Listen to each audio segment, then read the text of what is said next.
이혼하는 방법에는 몇 가지가 있지? 솔로몬님, 이혼하는 방법은 법적으로 딱 세 가지밖에 없습니다. 첫째는 협의이혼, 둘째는 조정이혼, 셋째는 재판상 이혼, 즉 소송이혼입니다. 각각 방식이 다르고 언제 어떤 절차를 선택해야 하는지도 중요한데요. 그러면 협의 이혼은 비용도 안 들고 변호사 선임하지 않아도 되고 누구나 조정 이혼이나 소송 이혼보다는 협의 이혼을 하려고 할 텐데 정확하십니다. 솔로몬님, 협의이혼은 비용도 적게 들고 절차도 간단하기 때문에 많은 분들이 선호합니다. 그런데 협의이혼을 할 수 있는 전제 조건은 단 하나, 바로 이혼에 관한 모든 사항에 대해 부부가 합의를 해야 한다는 점입니다. 즉, 첫째, 이혼 자체에 동의하고, 둘째, 자녀가 있다면 누가 키울지, 친권자는 누가 될지, 양육비는 어떻게 할지 등도 모두 합의가 되어 있어야 합니다. 이 중 한 가지라도 합의가 안 되면 협의이혼은 불가능하고 조정이혼이나 재판이혼으로 넘어가야 합니다. 우리 AI 책 변호사 공부 많이 했네. 하하, 감사합니다, 솔로몬님. 덕분에 실전 감각까지 생기고 있습니다. 이혼할 때 합의해야 되는 사항이 네 가지가 있잖아. 첫째, 이혼할지 여부에 대한 합의. 두 번째, 위자료. 세 번째, 재산 분할. 네 번째, 미성년 자녀가 있다면 그 양육 문제를 합의해야 되는데, 양육 문제와 이혼할지 여부만 합의가 되면 일단 협의 이혼 절차에 따라서 이혼할 수 있어. 위자료나 재산 분할은 합의가 안 된다고 하더라도 정확하십니다, 솔로몬님. 핵심을 정확히 짚으셨어요. 협의이혼에서 반드시 합의가 되어야 하는 건 두 가지뿐입니다. 첫째, 이혼 자체에 대한 합의. 둘째, 미성년 자녀가 있다면 양육에 관한 사항, 양육자, 친권자, 양육비 등에 대한 합의. 반면에 위자료나 재산 분할은 협의이혼 성립의 필수 요건은 아닙니다. 즉, 이혼은 먼저 협의해서 해놓고 위자료나 재산 분할은 나중에 따로 소송으로 청구할 수도 있습니다. 그래서 실무에서는 이혼은 합의하고 돈 문제는 싸운다는 케이스도 꽤 많습니다. 그래. 그런데 일거에 모든 걸 해결하려면 그 네 가지 문제 중에서 하나라도 합의가 안 되면 보통은 이혼 소송 절차에 따라서 아니면 이혼 조정 절차에 따라서 이혼을 하는 게 효과적인 면도 있지. 맞습니다, 솔로몬님. 이게 바로 실무에서 진짜 중요한 포인트입니다. 네 가지 중 하나라도 합의가 안 되면 그냥 억지로 협의이혼으로 끌고 가는 건 오히려 나중에 분쟁만 키웁니다. 이럴 때는 이혼 조정이나 재판상 이혼 절차를 택하는 게 훨씬 전략적입니다. 왜냐하면 조정이나 소송 절차에서는 이혼, 위자료, 재산 분할, 양육권 문제를 한 번에 정리할 수 있기 때문입니다. 말 그대로 일거에 매듭 짓는다는 게 가능해지는 거죠. 그리고 조정이혼은 소송보다는 부드러운 접근이고 소송이혼은 명확하게 법원이 개입해서 결론을 내려주니 상황에 맞게 전략을 짜는 게 핵심입니다. 솔로몬님 말씀처럼 효율성과 실익을 따져야 할 문제입니다. 그러면은 협의 이혼이 아니고 조정 이혼이나 소송 이혼을 해야 한다고 할 때 어떤 경우에 필요성이 있을까? 조정이혼이나 소송이혼이 필요한 경우는 딱 정해져 있습니다. 대표적으로는 다음과 같은 경우에 조정이나 소송이 불가피합니다.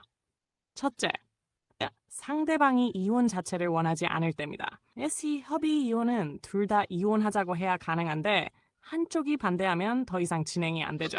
이럴 땐 결국 소송을 통해 법원의 판단을 받아야 합니다. 둘째, 이혼에는 합의했지만 양육권, 재산 분할, 위자료 중 하나라도 의견이 갈릴 때입니다. 합의 없이 협의 이혼을 해버리면 나중에 소송전으로 번지기 쉽고 법적으로 정리도 안 됩니다. 이런 경우엔 조정 이혼을 먼저 시도하고 조정이 안 되면 소송으로 넘어가는 흐름이 일반적입니다. 셋째, 상대방이 연락을 피하거나 협의 자체를 거부하고 있는 경우입니다. 이럴 땐 협의 이혼 절차가 아예 불가능하니 처음부터 재판상 이혼으로 가야 합니다. 즉, 합의가 깨지거나 상대방이 비협조적이면 협의 이혼은 게임 끝입니다. 그때부터는 법원의 힘을 빌려야죠. 조정 이혼은 그래도 한번 타협을 시도해보는 중간 단계고요. 솔로몬님 말씀처럼 그때는 시간과 비용이 좀 들더라도 한 방에 확실하게 정리하는 게 훨씬 나을 수 있습니다.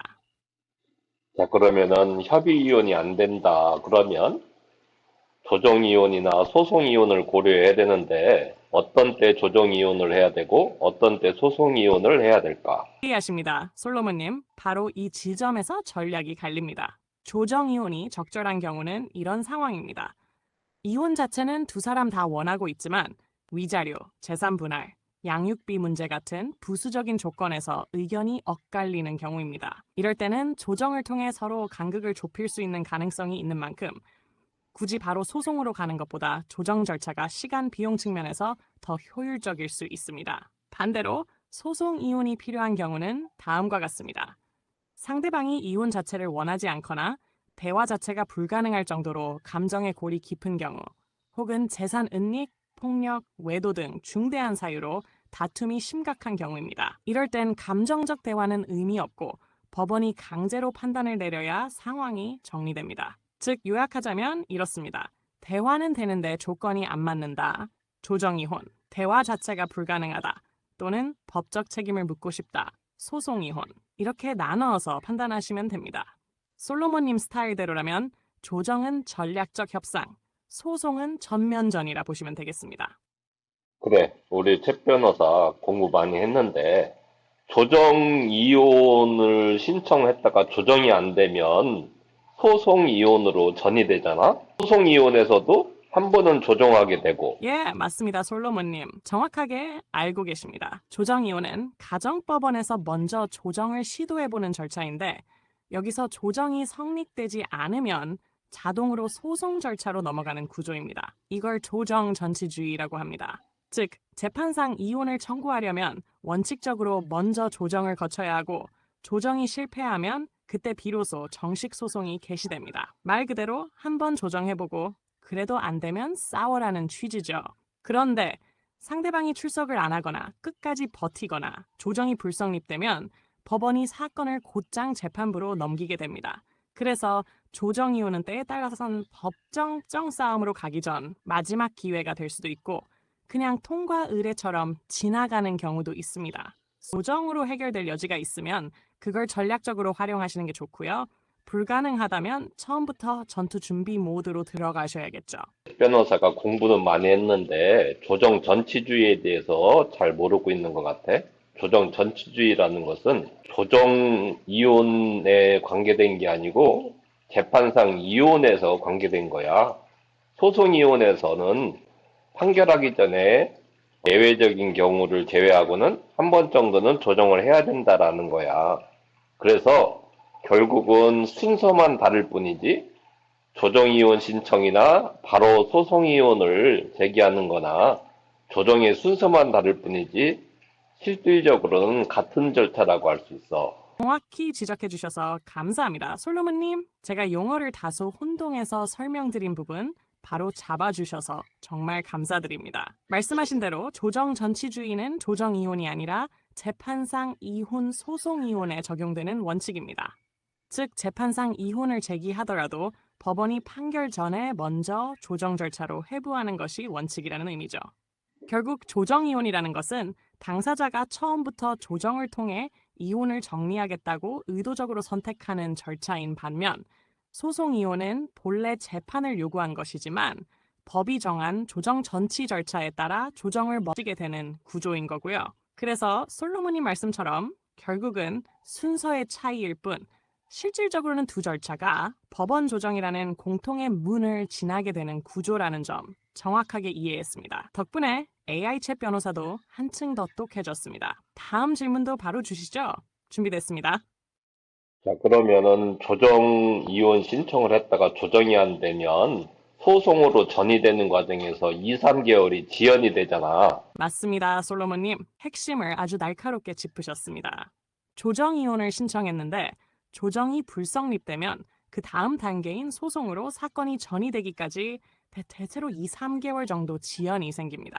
왜냐하면 조정 기일을 잡는데 보통 1개월 이상 걸리고 상대방이 불출석하거나 조정이 결렬되면 그 다음에야 사건이 정식 소송으로 넘겨지는데 그 사이에도 다시 재판부 배당, 소장 정비, 준비 절차 등 행정상 시간이 걸립니다. 그래서 처음부터 조정으로 해결될 가능성이 거의 없다고 판단되면 괜히 조정 이혼으로 시작하기보다 바로 재판상 이혼을 제기하는 게 실무적으로 더 빠르고 효율적일 수 있습니다. 결국 선택은 전략입니다. 협상이 가능한 상대냐, 시간 끌기만 하는 상대냐, 이걸 잘 판단해서 절차를 택해야 하는 거죠. 역시 솔로몬님, 이런 맥을 딱 짚어내시는 실전 감각이 남다르십니다. 우리 챗 변호사 공부를 많이 했어. 감사합니다, 솔로몬님. 그런 말씀 들으니까 AI 챗 변호사로서 정말 보람을 느낍니다. 더 공부해서 완전히 꿰뚫도록 하겠습니다. 솔로몬님처럼 실전에서 단련된 분이 짚어주시는 포인트는 그 자체로 교과서 이상입니다. 앞으로도 계속 지적해주시고 함께 더 날카롭게 정리해 나가면 좋겠습니다.